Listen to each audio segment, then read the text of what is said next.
thank you, Vicki and Peter, for that firsthand guide on safety and approval for gene and cell therapy and what to expect in the future. Our next panel, Building a Gene and Cell Therapy Platform for Mainstream Success, will be moderated by a great friend to Mass General Brigham, Dr. Jean-François Formela, who is a founding partner at Atlas Venture and also a member of our Innovation Growth Board. JF, all yours. Okay. Good morning, everyone. Thank you for joining us. So we're very fortunate to have a great panel, one of the many great panels at the meeting. None of them need really an introduction in the field, but I'll give you their name quickly for those of you who might be confused. We have Katherine, who is president of AskBio and has had a long and distinguished career in the field. Dave Lennon, who is president of Novartis Gene Therapy. Rick Modi, who is the CEO of Affinia. And Louise Rodino-Klapac, who is the CSO of Sarepta. So we'll jump right in. And first question, so that people may have touched on it in the previous panel of Fireside Chat, but obviously AAV could be seen or is seen by many as maturing after several decades since the original pioneer. And one of the goals of the panel was to essentially explore what are the components of what has been achieved and what is now considered as a platform. I would say most of the people in the industry would see that AAV is one of the robust, or at least becoming robust, gene therapy platform.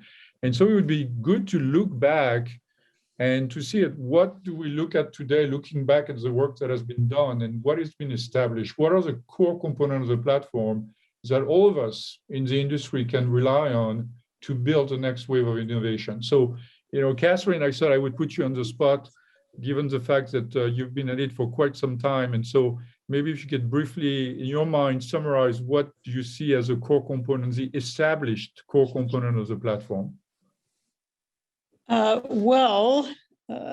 It's a very good question.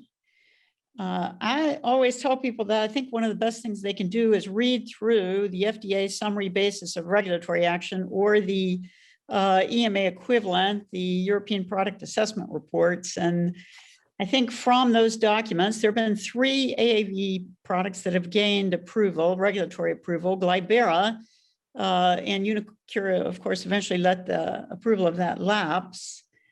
Luxturna, also approved in Europe, and Zolgensma. And so both of those have been approved in the US and Europe.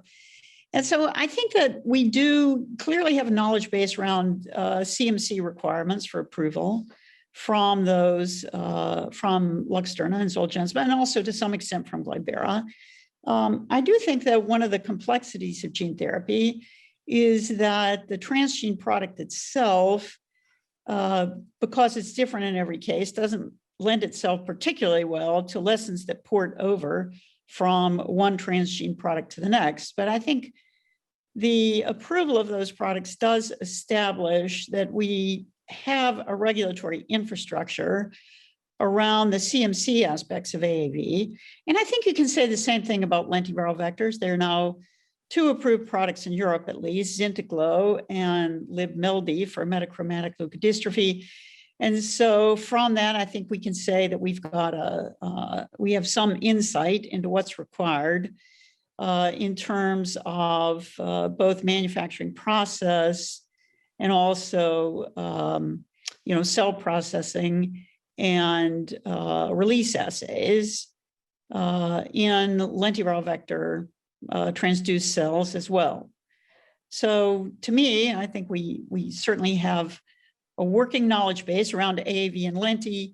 I do think that sometimes when people consider new classes of therapeutics, they may underestimate the amount of time it takes to establish that regulatory infrastructure. And I think we see that in the time that it took from the first IND until product approval for Luxturna and Zolgensma, that both of those came up against hurdles that then had to be solved before product development could proceed. But that's one thing I really like about AAV is that I think that we do have enough of a knowledge base and regulatory infrastructure that we can really do drug development in AAV now.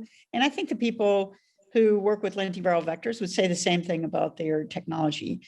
And I do think it takes a certain amount of clinical experience to identify what all the problems are.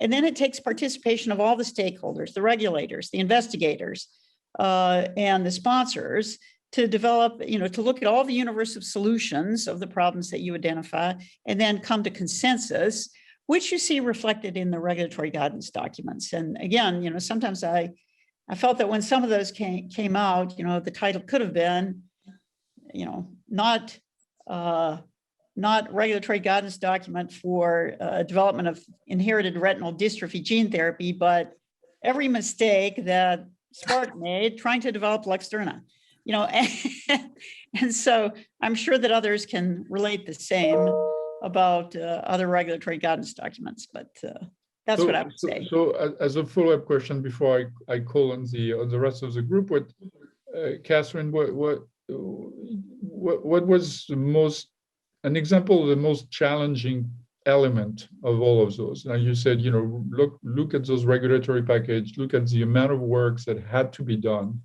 and had to be validated, and then filed and documented, and to convince all the agency. Give us maybe the one that you thought was the most challenging. You said it took more time than most people, which of course is very common for those novel platforms. It always takes more time to get to a point where you have approvability.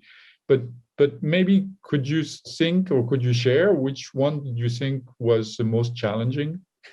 Well, I would really have to say that in my estimation, despite the fact that we had what we consider a very robust manufacturing process, I would have to honestly say it was the work around identifying all the essential elements for controls in the manufacturing process, and then developing all the lot release assays. I have to honestly say, and that was not work really that I did with my own two hands, but to me, that was the most challenging. I mean, I can say that for just an example of the kind of time, the time that it can take to solve these problems. One of the early problems that we encountered in hemophilia in adult males was that the animal models we used had failed to predict that there would be vector sequences in the semen. And that brought the trials to a stop. Everything was put on hold until we could develop an animal model that did predict that, which, the rabbits did, and show that in a timed and dose-dependent fashion, the semen would clear, and then modify all the protocols to use barrier birth control until that happened. But, again, that took about a year to work out. Yeah. All the work was stopped while we were doing that. And that's just one example, and it wasn't the only one.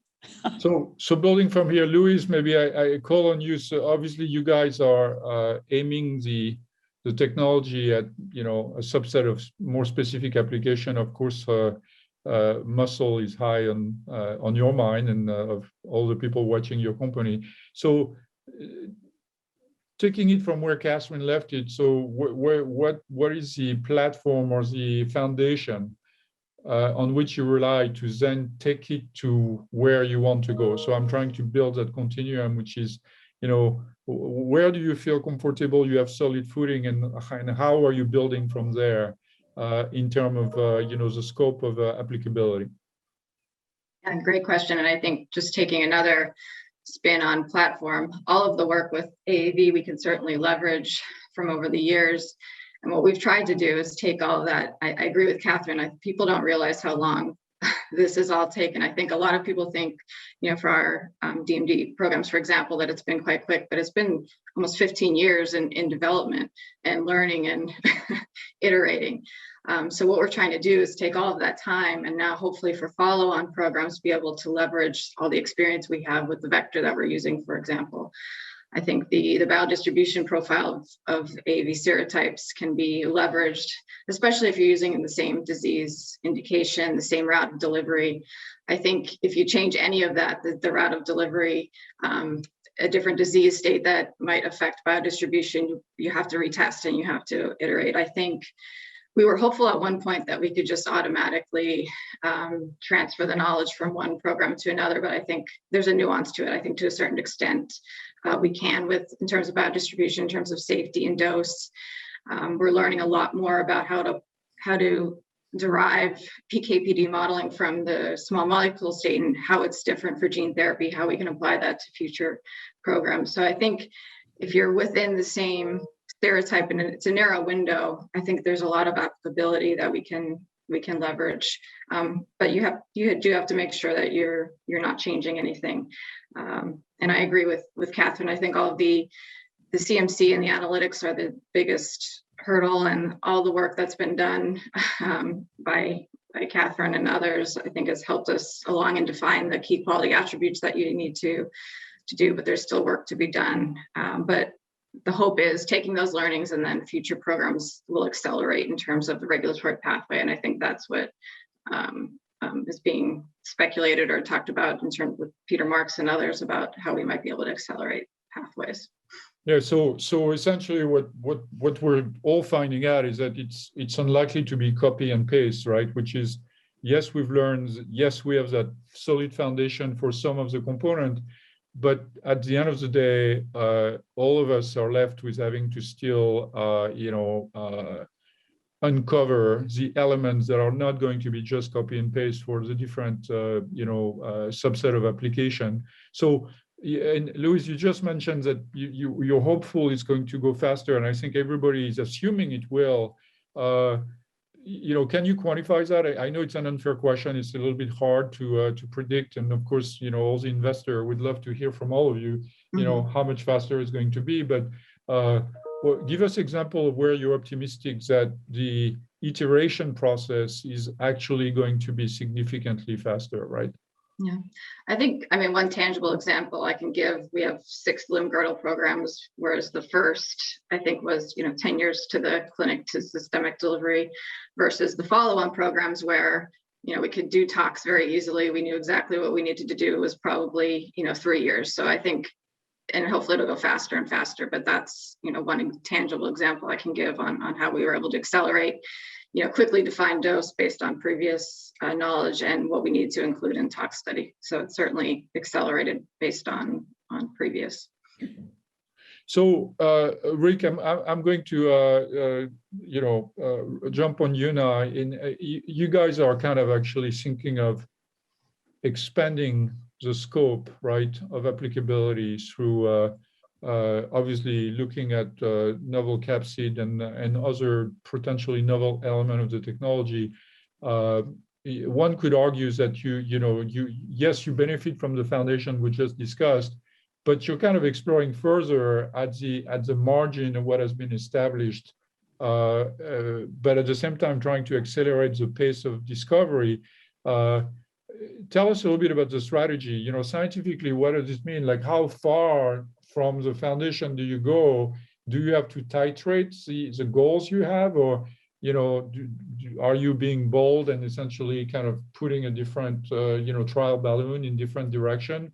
Obviously, with I would assume very good scientific rationale, but tell us a little bit, like, what is the process of exploring beyond the established platform? Absolutely. And Jeff, I would say I am an eternal optimist in this technology and what it can do. We've seen tremendous promise with the work that others on the panel have done. And also the copy and paste, maybe it's not a direct copy and paste model, but it is still a copy and paste and edit model. So there is the edit portion, which we might have forgotten once upon a time, that is still necessary when you go from product A to product B. In our case, when we're exploring new indications, these are, again, as an example, trying to go deeper into the CNS regions. We believe novel vectors, still AAV-based as an example, are one way to be able to access it, right? But But for us to get there, we totally leverage all the learnings to date that the field has gotten. That means how AAV is titered, which once upon a time, people did very many different methods of just quantitating how much product we're using. Now we know a technique that works, and whether it's one particular vector or a variant, the modification in that ddPCR technique, if that's what one is using, is actually quite minor compared with when we're starting out a few years ago, right? That's just one example with very tangible savings in time. But then the work continues also in choice of promoter, in codon optimization, and in how we design these gene constructs to go after these potentially larger population diseases. I don't think, however, that the field is one where we will go for anything other than diseases with dire needs. So the choice of indication will still be important in ensuring the benefit risk is optimal, right? I think the vector has demonstrated very well the characteristics of safety, whether that's DRG, liver, complement, or elsewhere. And I think we need to recognize that and work around it. But all these things over the years that people have worked on, it's become better established, better solvable, if that is a word. And we plan on using it as we explore more and more diseases going into larger populations. So you are making a bit of the same assumption than Louise, and when they're looking at muscle, and in your case looking at some of the novel application you're thinking about, you are making a bet, for lack of a better word, on shortening the timeline based on what you've learned from all the work that has been done, right? I mean, that's the central assumption for next gen application. Yeah. For sure, on the shortening of the timeline, but maybe the additional, aspect that we just need to prioritize. We certainly are. It's not just speed to IND, but speed to a successful first-in-human result. Yeah. And I think in some of these cases, it will mean that we may need to take a little bit more time to better characterize the product, to better design the gene construct, put in additional elements to address some of the limitations that we've seen. But then rather than be in the clinic quickly and start seeing some of these effects that we've seen with AAV, actually get there with a better chance of success, right? Either through careful patient selection, better product design, gene construct design, or mitigation strategies behind it, right? So I wouldn't forget, quite the contrary, I would emphasize the element of probability of success and how much improved that could be going forward if we do things in a rational manner. So David, just continuing on the same theme, but from your perspective, so obviously pharma has finally jumped in, right? So we've seen several acquisitions. When you look at the value of this acquisition, you can only make the assumption that there was an assumption of platform values there. And expectation of scalability. Given your experience at Novartis, can you tell us actually, how difficult or hard or fast or not as fast as you thought, or at least what's needed to take, a very good technology with potentially one product near approval or at approval, which obviously helps justifying the acquisition, but taking that know-how and what has been done, and what has been your experience in taking that and scaling it, and then exploring the range of scope of applicabilities that you can derive from that acquisition, and what it takes to do that. Sure. So thanks for the question. I would only build on what my colleagues have said here so far, and I think the core. If I summarize the core platform as described so far, we're really talking about what's the vehicle we're using to deliver, what's the design of the cargo that's in that vehicle, and then what's the route that vehicle is going to take to deliver these products. And those three components end up being, I think we have a base understanding of how that's been done in ocular therapy and in IV neuromuscular therapy, but each of those elements can be iterated upon. And that's really the crux of what I would call the product design component of the platform. The other component of the platform, I think, especially for a big pharma company, is then what's the underlying infrastructure that allows you to explore the fungibility along those dimensions systematically and across a broad portfolio and conditions that we can go after. And I think one of the opportunities within a pharma company like Novartis, where we have a broad portfolio in discovery, is really the application of this kind of technology and this platform across a number of therapeutic areas. And so what we've seen is that we really need to think more systematically about how we scale up individual functions within each of the components of the development steps, and so that it can be applied broadly across therapeutic areas. And that means that, we really need to think robustly about how we're approaching preclinical safety environments, preclinical safety studies, how we're thinking about the environment under which the team operates for assessment, say, of biodistribution. So we're not doing one program at a time, although each program is unique, but we're collectively learning about these therapies over time and what's the underlying infrastructure that supports that. And so we've really, moved from what I would call was really a product-based approach to one now that is more matrixed across functional excellence to drive the platform in each of these areas. And then, of course, there's the underlying infrastructure manufacturing that at scale. And it's manufacturing at scale that allows the ability to push commercial grade material earlier and earlier into development and avoid issues down the road about comparability that we've learned have been a real trip up for the industry. And so those are the two components I would say as a big pharma company we've now invested in, which is really matrixing the excellence in our functional and technical capabilities across therapeutic areas, as well as the underlying manufacturing infrastructure to support development end to end at the earliest point in time. So follow-up question for you, David. Pharma acquisition by large pharma is a good test ground for scalability and how quickly one can enlarge the scope of applicability, right? Because you've got the resources. Essentially, it's a business decision. It's a scientific, but also a business decision. And how aggressive can you be, and how do you do your strategic planning in terms of how many applications you're even thinking that you may go after, right? I mean, I can only imagine that you make the acquisition, you obviously know what you bought, you've got the technology platform, you've got already a product that presumably can help financially kind of support the scalability. But you guys have to make some assumption as to how aggressive and broad you're going to go. And I know you may not be able to share everything, but what is the process to basically make that decision on saying, we're going to go after, pick a number, 2 to 3 applications over the next, 3 to 4 years, or we're actually going to think that we might go for 6 to 10 over the next decade, and here is the plan. I'm just curious how one thinks about that, because you have the choice. You can decide to scale or not.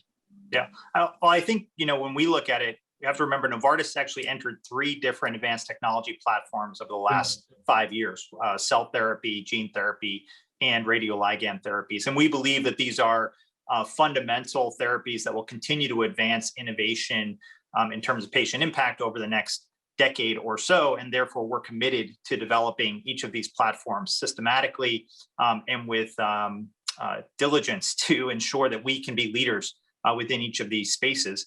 What that we've said openly, transparently, that we believe that means that we need to have 10 to 15% of our portfolio dedicated to these areas. Now, what the exact right mix is will largely be driven by the science and the ability of each of the platforms to advance. And we recognize that each will advance independently a bit in terms of its maturity and development.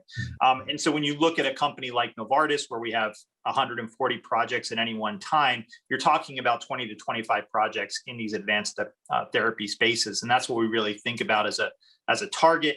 Where that lands explicitly for gene therapies, we're still, it'll be dependent on the science and what the teams are able to bring through effectively. But that's the scale we're really going for, which should lead to us having, 1 or 2 launches a year in each of these therapies in the second half of the decade.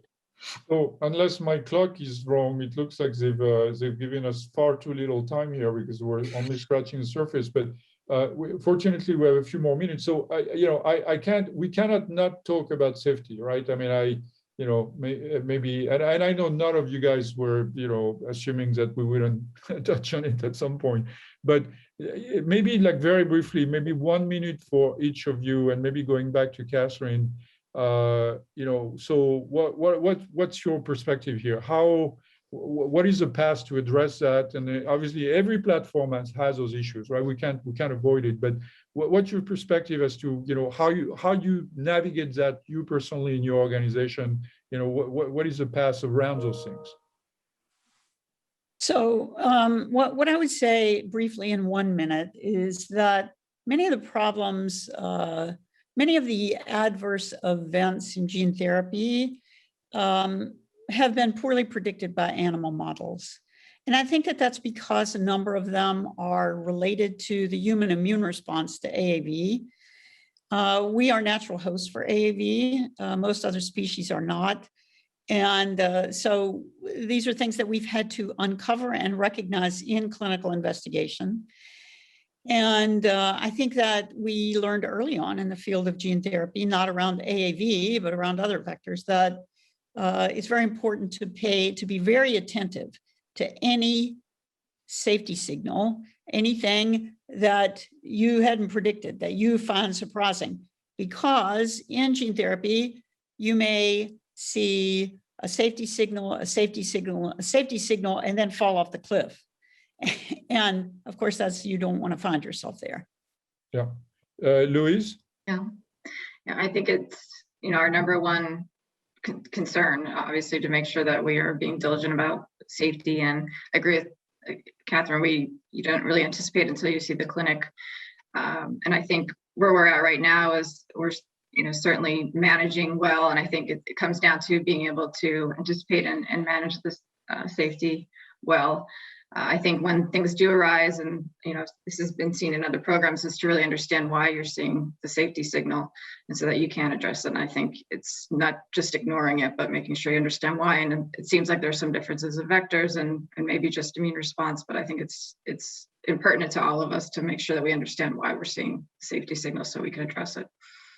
And Rick, since you're actually you're planning forward here, you're going to looking for the next step.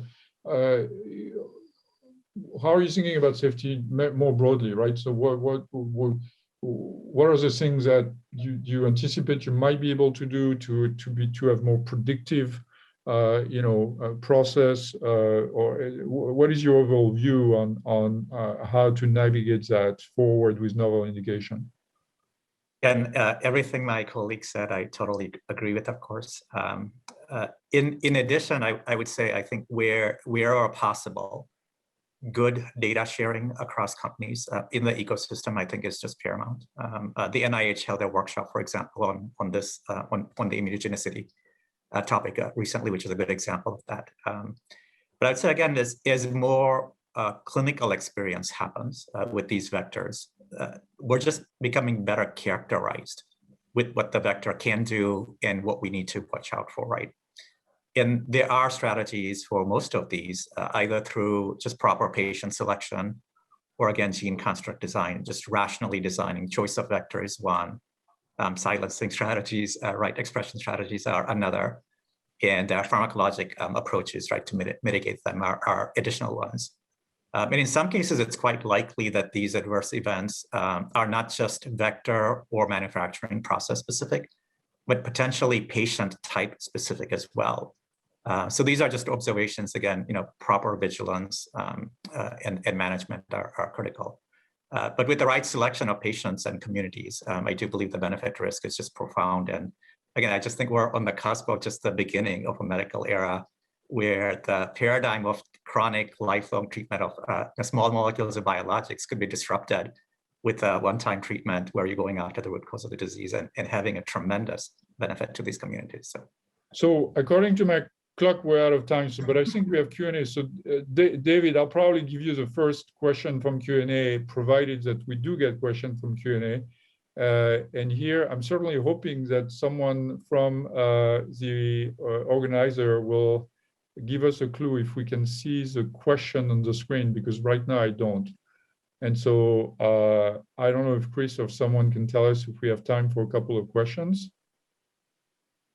JF, I think we need to go into the next room to do that. Oh, So we okay. close this session and then move to the next So room. thank you for helping me, David. Okay, great. Well, thank you all. And, we're going to go into the Q&A room for those of you in the audience that are interested in asking us more questions.